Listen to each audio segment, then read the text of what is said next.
Glucose waveform representation and its impact on TSI VMT energy distribution Part 1, number 1614, VPT 121, April 26, 2026, Gerald C. EclaireMD Foundation.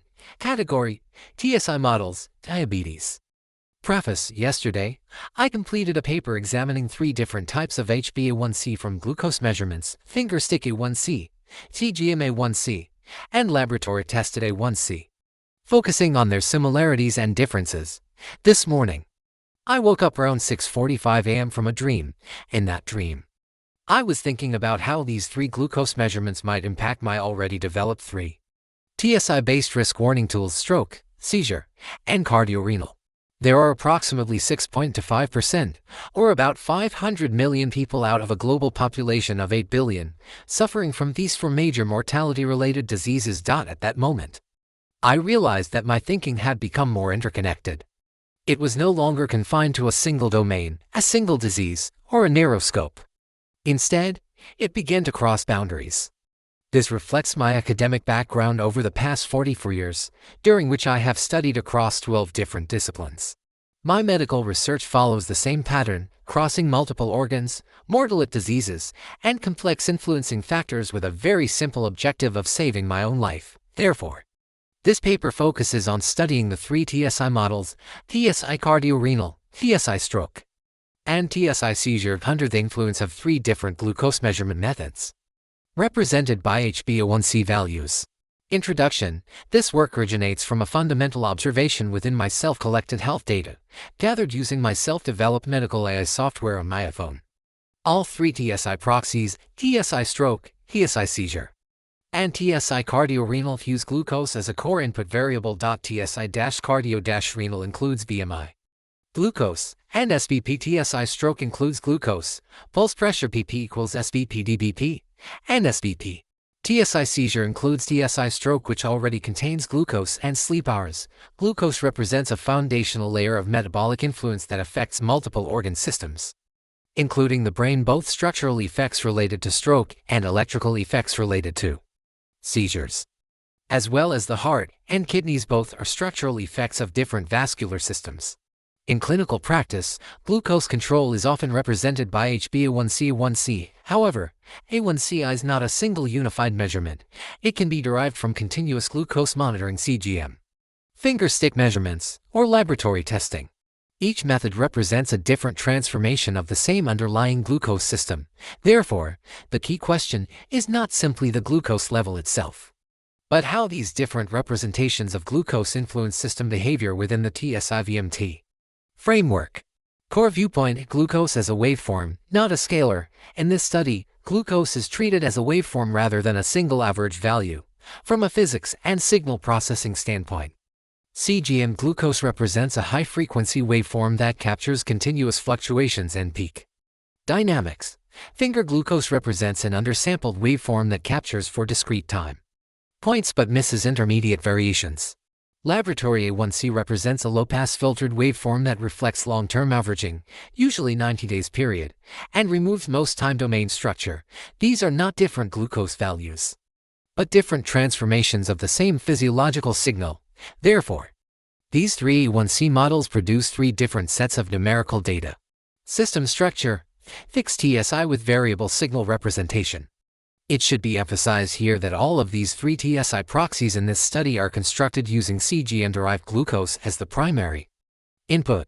This model preserves the mostly dense and complete time domain structure of blood glucose behavior and maintains internal consistency within the multiplicative TSI proxy framework. Finger-based and laboratory-derived A1c values are not used to rebuild my 3 TSI equations. Instead, they are treated as alternative representations of the same glucose signal and are introduced at the analysis level. This design avoids structural inconsistency. Replacing CGM data directly with lower frequency or filtered data would alter the system itself rather than test it. Therefore, the TSI risk system remains fixed while all the glucose wave signal S&D A1c value representation varies. Signal difference and its scientific meaning: previous analysis indicates that CGM-derived, finger-derived, and laboratory-derived A1c values have approximately 90% correlation. leaving about 10% of room difference. This difference is not random noise, it reflects loss of temporal resolution, undersampling of glucose fluctuations, and biological filtering effects such as red blood cell RBC lifespan and laboratory A1c. The purpose of this study is to determine whether this remaining difference alters the viscoplastic VMT energy distribution within the TSI system. VMT interpretation: energy depends on waveform structure. Within the VMT framework, system energy accumulates over time as a function of stress-strain interaction. Because TSI is multiplicative, glucose acts as an amplifier of system stress. Therefore, waveform structure becomes critical.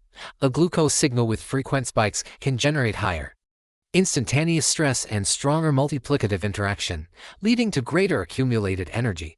In contrast, a smooth, average signal produces lower peak stress and reduced energy accumulation.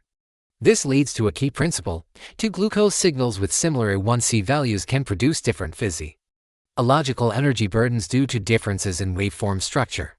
Comparative analysis across 3 TSI proxies. This study examines 3 TSI risk proxy systems: TSI stroke, representing brain vascular structural stability; TSI cardio-renal, representing combined heart and kidney function, since they are similar; and TSI seizure, representing brain electrical stability. Each system may respond differently to glucose waveform characteristics. If all 3 systems show the same dominant glucose representation, this suggests a unified system response. If they differ, this indicates that different organ systems respond to different aspects of the waveform, such as peak intensity, variability, or long-term average behavior. Observed system dynamics from longitudinal data. The longitudinal dataset from 2018 to 2026 reveals clear system behavior across the 3 TSI proxies. TSI cardio-renal shows gradual improvement from a high range around 75 to 80 in 2018 to 2019 to a stable plateau around 66 to 68 between 2020 and 2023, followed by a further reduction to approximately 53 in 2024 to 2025, and then a rebound to around 62 in 2026. This reflects slow structural improvement followed by partial reloading, consistent with viscoplastic relaxation behavior. C-stroke shows a peak near 112 in 2018-2019. Followed by a reduction to approximately 88 to 96 between 2020 and 2022, and then persistent oscillation around 94 to 100 from 2023 to 2026. This indicates reduced baseline vascular stress but continued operation within a high-energy band, suggesting that the system remains controlled but not fully stabilized. This behavior is consistent with the observed stroke event. TSI-seizure exhibits the most significant change. It decreases from approximately 63 in 2018-2019 to about 20 in 2020 to 2021, indicating a low-energy stable state. However, it then rises sharply to approximately 90 to 96 between 2022 and 2025, followed by a slight decrease to around 88 in 2026. This represents a nonlinear phase transition from a low neural excitation state to a high instability regime, likely driven by structure damage from the stroke, reduced recovery capacity such as sleep, and increased neural sensitivity. Stroke and seizure events occurred in 2025, with TSI stroke and TSI seizure levels around 95 to 96, following an elevated period during 2023 to 2024 with levels around 95 to 100. In contrast, TSI cardio-renal has remained below 80 since 2018, indicating a stable low-risk state for heart and kidney systems over the same period. This divergence shows that brain-related systems, vascular and electrical, and cardio-renal systems can operate in different stability regimes under the same metabolic condition. During this period, cardio-renal stability was maintained while brain-related instability occurred. Data shows behavior. Evidence supports claims. Anything beyond that is hypothesis, not truth. This is part 1.